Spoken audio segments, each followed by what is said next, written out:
your own, GB News' own Nigel Farage, and Ben Habib, formerly of the Brexit Party, who's kindly joined us as well. Ben, do you think this has finally unlocked it? Are we really now serious, or is it going to be another well-intentioned effort that doesn't deliver? Well, can I say, before answering your question, what a pleasure it is to be here, Jacob, with you and Nigel, two great political free thinkers. And I'm not sure I know any more about this subject than either Nigel or you, but I will venture an opinion. I think the government's got it back to front, if you don't mind me saying so. Deportation, which is at the centre of this deterrence policy, is what you need when border control has failed. And there is no deportation policy or set of regulations or laws that I think can make up for a failure in border control in the first place. And it's almost like trying to pour water out of a sinking ship. You know, you just can't get it out fast enough. So we first had the Nationality and Borders Bill, and we were told that that would sort the problem out. We then had the Rwandan policy to deport people seamlessly to Rwanda. We've yet to see anyone go there. And we now got the Illegal Migration Bill. And when you read the Illegal Migration Bill, it starts off incredibly well, very strongly for those people on my side of the debate. You know, the Secretary of State is required to detain and then deport people who've entered the country illegally. Fantastic. But as you go through it, you realise it's been got to by people on the more liberal side, perhaps, of the Conservative Party, who, when once you get to Section 51, you see there's a carve-out, actually, for the European Court of Human Rights, and giving it the right to giving the Secretary of State the right to fall into line with ECHR rulings. And that's, if you like, a coach and horses through what would otherwise be quite a good bill. What I would have liked to have seen was language to the effect of, notwithstanding any rulings from the ECHR, this is what our policy on deportation is going to be. Nigel, isn't this the final test for our membership of the European Convention? That if, in spite of everything, the European Court still blocks us from getting rid of people who've come here illegally, then the pressure to leave the Convention will be overwhelming. I think, interestingly, it won't actually be the court in Strasbourg that stops this working. It'll be British judges. It'll be British judges using the ECHR, which, of course, has been incorporated into British law via the Human Rights Act. Now, yeah, you know, I know that in some ways, British Bill of Rights, what's been voted on just within the last hour, in some ways you can say the law's been updated. But all the while we're signatories to an international treaty, 9 out of 10 of our judges will always rule in favour of that treaty. So I think we've got a problem with our own judiciary. I think the real truth of it is this. I mean, the Conservative Party have failed completely on this issue. We've had promise after promise, as Ben mentioned before. Every time there's a new Rwanda, you know, Boris announces Rwanda, but Daily Mail go, hooray, it's all solved. The optimism of people's amazing.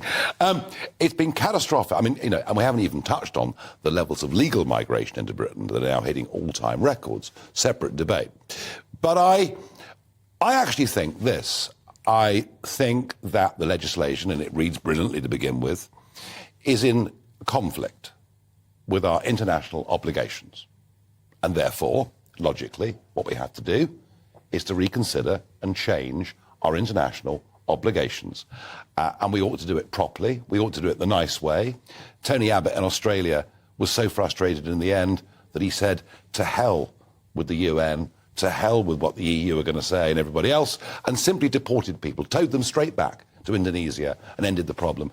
I think this question of sovereignty of our borders is why we won the referendum in 2016. It was the key deciding factor that got the turnout up to sort of 10% more than many commentators thought that it would be.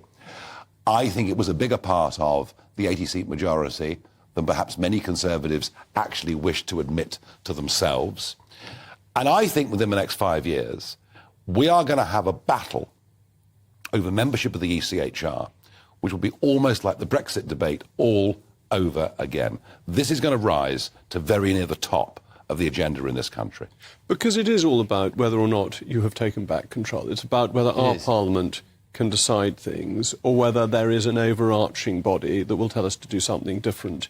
And that these international commitments were taken on under very different circumstances, and when we agreed to them, they didn't mean what they're now interpreted. No, I mean, the ECHR was conceived when Germany had to be held in check, without putting too fine a point on it. And I find it remarkable the EU were criticising the United Kingdom today over our suggestion that we might derogate to some extent from the convention, when actually the convention was put in place to make sure we didn't have another war in Europe. And the European Union will not sign up to the European Convention. And they're not members themselves. Because the European Court of Justice will not allow a superior court to overrule its judgments. And I can't think why we should be in a different position. Why should our courts be subsidiary to the European? It's completely wrong. And, there are a couple of international treaties which I think are worth mentioning in addition to the ECHR. The first is obviously the Good Friday Agreement, which requires that we remain members of the convention. And that's going to be quite a difficult one to get round.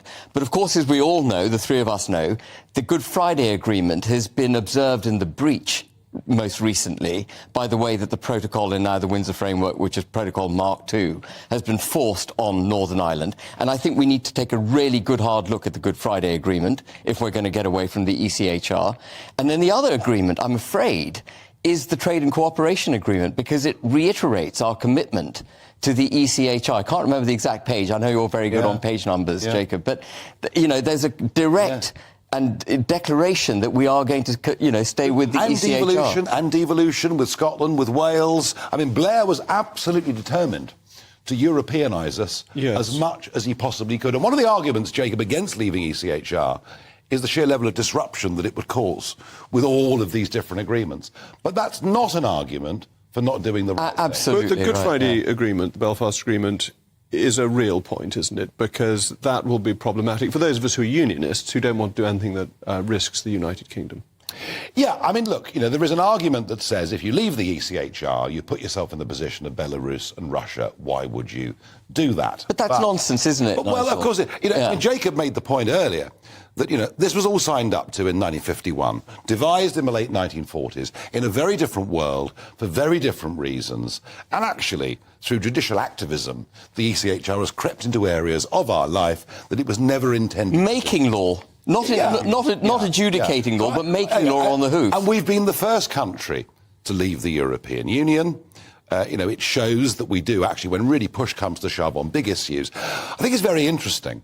I think this country tends to get little issues always wrong, but on the really big issues, I think we do in the end tend to get it right.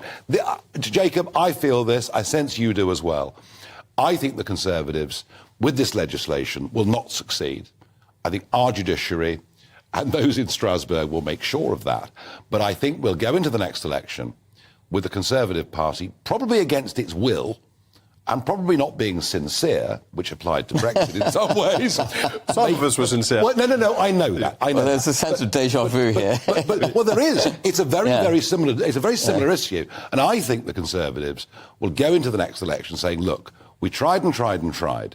We accept we failed, not through want of trying." But a big pledge will get made. A big pledge of some kind will get made in the next manifesto. I mean, I think that's absolutely right, that it is last chance saloon for the ACHR. If they try and stop us dealing with small boats, then the majority in this country to leave will be unstoppable. Yeah.